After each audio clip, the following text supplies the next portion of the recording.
Assalamualaikum teman-teman, apa kabar kalian semua?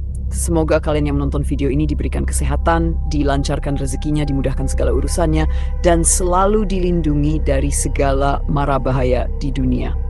Malam ini aku akan menceritakan kisah-kisah horor yang mungkin saja juga pernah kalian alami. Kali ini ada sebuah cerita dari seseorang yang kita sebut saja namanya Ricky, di mana ia memiliki pengalaman yang menurutku sangat menyeramkan. Ricky tinggal di sebuah kampung di daerah Jawa. Di kampung itu, Ricky memiliki seorang tetangga. Pada suatu hari, tetangganya ini meninggal dunia. Namun yang awalnya dikira akhir dari semuanya, ternyata baru merupakan awal dari berbagai teror yang akan dialami Ricky dan warga kampung lainnya. Penasaran seperti apa ceritanya? Tonton video ini terus ya. Langsung saja tanpa berlama-lama lagi. Waktu itu hari Senin, tepatnya jam 12 malam. Suasana di lingkungan tempat tinggal Ricky bisa dibilang masih agak ramai. Ricky bersama beberapa temannya dari RT sedang duduk-duduk santai di halaman rumah salah satu temannya. Malam itu suasananya tenang dan cukup hangat. Mereka ngobrol sambil bercanda seperti layaknya tongkrongan pada umumnya. Ada juga yang membawa camilan dan minuman ringan. Awalnya tidak ada yang aneh. Waktu berlalu dengan cepat dan singkat cerita, ketika sudah mendekati tengah malam, satu persatu teman-temannya, Ricky mulai pamit pulang. Ada yang harus berangkat sekolah pagi-pagi, ada juga yang harus bekerja. Karena itu, tongkrongan mereka pun bubar. Ricky akhirnya juga ikut pulang ke rumah. Setibanya di rumah, orang tuanya sudah tidur. Ricky langsung masuk lewat pintu depan. Namun, ia tidak langsung pergi ke kamar. Ia memutuskan pergi ke dapur untuk mencari makan, karena camilan saat nongkrong tadi tidak cukup mengganjal perutnya. Ricky melihat-lihat isi dapur, tapi ternyata tidak ada makanan selain beberapa bungkus mie instan. Akhirnya, ia memutuskan memasak mie tersebut. Ricky menyalakan kompor, merebus air, lalu memasukkan mie ke dalamnya. Saat memasak mie, ia sempat berpikir, wah, kalau habis makan tidak merokok, rasanya kurang enak. Ia memeriksa kantongnya, tapi rokoknya sudah habis. Setelah mie matang, ia meletakkannya di piring dan langsung makan. Selesai makan, Ricky pergi keluar rumah untuk membeli rokok di warung. Di kampungnya ada satu warung yang biasanya masih buka pada malam hari. Warung itu dimiliki oleh sepasang suami istri yang masih memiliki hubungan kerabat dengan Ricky, dan lokasinya tidak jauh dari rumahnya. Singkat cerita, sampailah Ricky di warung yang dimaksud. Ternyata malam itu warungnya tutup. Namun, karena pemiliknya masih kerabat, Ricky memutuskan untuk membangunkan mereka pelan-pelan. Ia mendekat ke depan pintu warung sambil mengatur napas agar tidak terlalu berisik. Kemudian, ia mengetuk pintu pelan-pelan sambil memanggil, "Mas Paijo, Mas Paijo." Tidak lama kemudian, pintu warung terbuka dan muncullah seseorang dengan wajah yang terlihat sangat lelah. Ricky langsung berkata, "Rokok dong mas, satu bungkus." Tanpa banyak bicara, Mas Paijo langsung mencari rokok yang diminta Ricky. Setelah menemukannya, ia memberikan rokok tersebut sambil berkata, "Ini rokoknya." Menurut kalian tidak yang aneh kan? Ricky pun awalnya berpikir hal yang sama. Ia membayar rokok itu lalu meninggalkan warung dan kembali ke rumah. Namun dalam perjalanan pulang barulah ia mulai merasa ada yang janggal. Ricky teringat bahwa sikap Mas Paijo tadi terasa berbeda. Biasanya setiap kali Ricky mampir ke warung untuk membeli rokok atau barang lainnya, Mas Paijo selalu menyambutnya dengan ramah dan humoris. Ia sering mengajak bercanda seperti berkata, "Weh, dapat duit dari mana? Bisa beli rokok."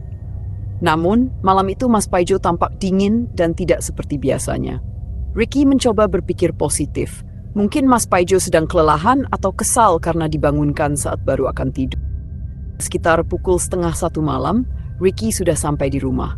Ia langsung masuk ke kamarnya, duduk di pojok ruangan, dan berniat untuk merokok. Ia membuka jendela perlahan, kemudian menyalakan rokoknya sambil menikmati suasana malam yang hening. Dari jendela, ia melihat suasana kampungnya yang tenang. Ricky merenung tentang berbagai kejadian yang dialaminya hari itu, termasuk keanehan sikap Mas Paijo tadi. Saat sedang menikmati keheningan, tiba-tiba Ricky mendengar suara kerincingan dari arah timur bergerak perlahan ke arah barat. Awalnya ia tidak curiga dan mengira suara itu berasal dari aktivitas para pemancing. Di sekitar tempat tinggalnya memang ada Sungai Bengawan Solo yang sering dijadikan tempat favorit para pemancing. Namun kejanggalan mulai terasa. Suara kerincingan itu terdengar semakin jelas dan ramai, seperti berasal dari belasan orang. Ricky mulai curiga, karena biasanya para pemancing hanya pergi berdua atau bertiga dengan membawa beberapa alat pancing. Suara kerincingan ini terlalu ramai dan tidak sesuai pola yang biasa ia dengar. Ricky merasa takut sekaligus penasaran. Suara kerincingan itu semakin mendekat hingga akhirnya terdengar tepat di depan rumahnya. Ricky memberanikan diri keluar untuk melihat apa yang terjadi. Ketika ia keluar, betapa terkejutnya ia melihat sebuah dokar. Namun, dokar itu bukanlah dokar biasa. Dokar tersebut tidak ditarik oleh kuda, melainkan oleh dua makhluk kecil mirip kurcaci di bagian depan dan dua lagi di bagian belakang yang mendorong. Di atas dokar itu terlihat sebuah peti mati. Lebih menyeramkan lagi, di kursi penumpang ada sosok perempuan berbaju putih dengan mata hijau yang menatap Ricky tajam. Wajahnya sangat menyeramkan. Karena merasa ketakutan, Ricky langsung membaca doa-doa yang ia pelajari dari pengajian dan perguruan pencak silat yang pernah diikutinya. Setelah membaca doa, Ricky yang awalnya terpaku akhirnya bisa menggerakkan tubuhnya. Ia segera berlari masuk ke rumah dan menuju dapur. Ricky berusaha menenangkan diri, tetapi rasa penasaran masih mengganggu pikirannya. Ia mengintip lagi dari celah pintu. Dokar itu masih ada di depan rumahnya, lalu perlahan bergerak hingga berhenti di depan warung Mas Paijo, tempat Ricky membeli rokok tadi. Ricky mulai berpikir, wah, ini pasti hal gaib. Mungkin ada yang sedang dijemput oleh makhluk halus atau ada hubungannya dengan pesugihan atau bahkan santet. Tidak lama kemudian suara dokar itu menghilang di telan kegelapan. Ricky memutuskan untuk kembali ke kamar dan mencoba tidur. Keesokan paginya, Ricky bangun seperti biasa. Ia mandi, mengenakan seragam sarapan, lalu bersiap untuk berangkat sekolah.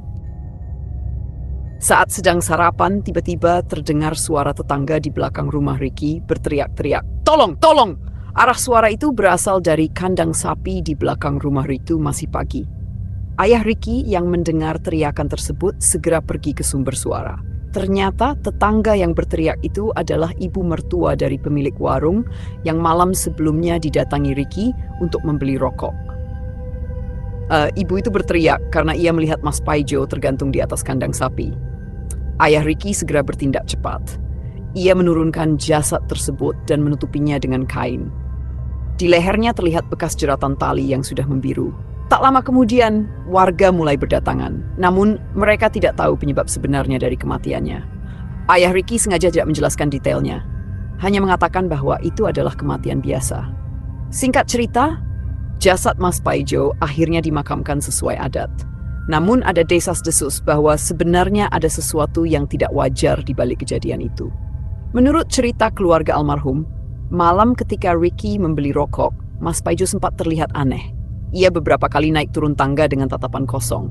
Saat keluarganya mencoba menegur, ia hanya menjawab singkat, "Aku baik-baik saja." Jawaban itu terasa ganjil, tetapi keluarganya tidak menduga itu akan menjadi malam terakhir mereka berinteraksi dengannya. Seperti tradisi di kampung, diadakan pengajian selama 7 hari untuk mengenang almarhum. Namun, malam-malam pengajian terasa sangat mencekam. Warga kampung, termasuk Ricky, mulai merasa diteror oleh sesuatu yang tidak bisa dijelaskan. Suatu malam, seorang warga yang biasa dipanggil Mas Piang sedang berkumpul bersama teman-temannya di tempat biasa. Mereka sedang bercanda dan tertawa ketika Mas Piang tiba-tiba melihat sesuatu di kejauhan. Ia memperhatikan lebih jelas dan terkejut melihat sesuatu yang putih tergantung di dahan pohon dekat tempat mereka berkumpul. Dengan panik, ia berkata kepada teman-temannya, "Kalian lihat nggak itu? Apa itu?" Teman-temannya segera melihat ke arah yang ditunjuk. Setelah melihat sesuatu yang menyeramkan, mereka semua panik dan lari meninggalkan tempat itu. Anehnya, Ricky yang juga ada di sana tidak melihat apa-apa. Namun, karena teman-temannya ketakutan dan berlari, Ricky pun ikut lari. Malam berikutnya, di rumah Ricky terjadi kejadian aneh lainnya. Saat itu, ayahnya sedang menonton televisi di ruang dapur. Tiba-tiba terdengar suara ketukan dari pintu belakang rumah. Ayah Ricky bertanya dari balik pintu, "Siapa?" Namun tidak ada jawaban. Karena tidak ada respons, ayah Ricky membuka pintu itu. Ketika dibuka, suasana di luar sangat gelap dan sepi. Tidak ada siapapun di sana.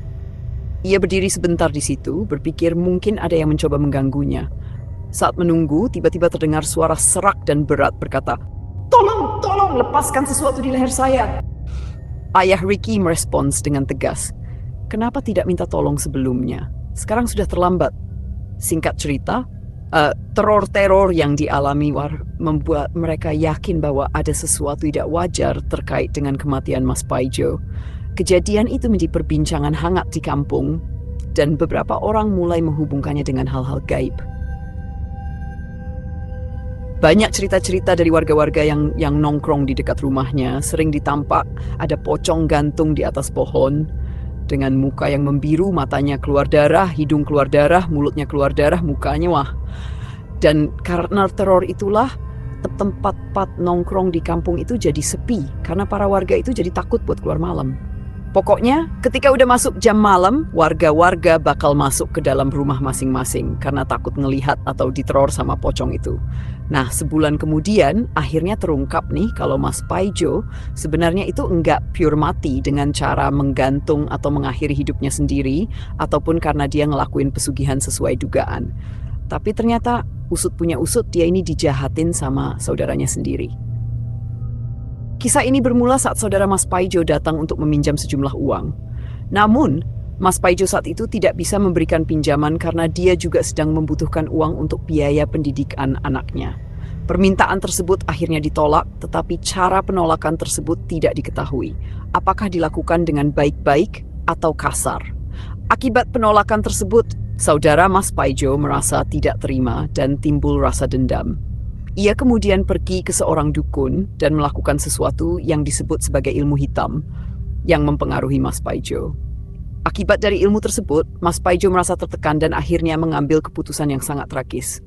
Setelah kejadian tersebut terungkap, pelaku pun diadili dan teror yang terjadi di kampung berhenti. Namun pertanyaannya adalah jenis ilmu hitam apa yang digunakan hingga bisa memengaruhi seseorang begitu dalam? Kisah ini mengingatkan kita bahwa seringkali konflik dan rasa tidak puas datang dari orang-orang terdekat. Penyakit hati seperti ini bisa berbahaya dan sangat penting untuk menjaga hubungan yang baik agar tidak menimbulkan kebencian atau dendam yang merugikan semua pihak.